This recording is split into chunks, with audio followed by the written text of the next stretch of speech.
My boyfriend told me he was cheating on me while we were sitting in the parking lot of a seedy 24-hour diner, his hands shaking as he confessed. He said he couldn't live with the guilt, that it wasn't fair to me, that he'd been seeing someone else for months. I watched his lips move, but all I could think about was the way his lover's voice cracked the first night I called her, how easily she'd spilled everything when I threatened to send screenshots of their texts to her fiancé. I smiled, and he looked at me like I was insane. He tried to cry, but I reached over and wiped the tear from his cheek, careful not to let my hand linger. I told him it was okay, that I already knew.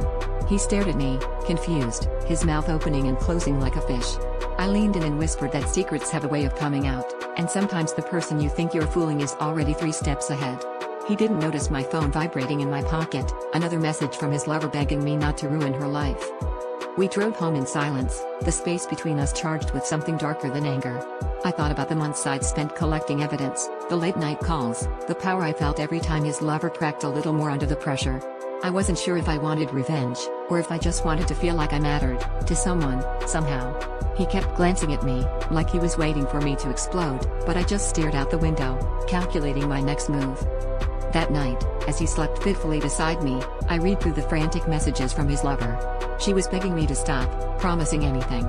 Suddenly, it hit me that all this scheming hadn't made me feel any better. If anything, I felt emptier than before.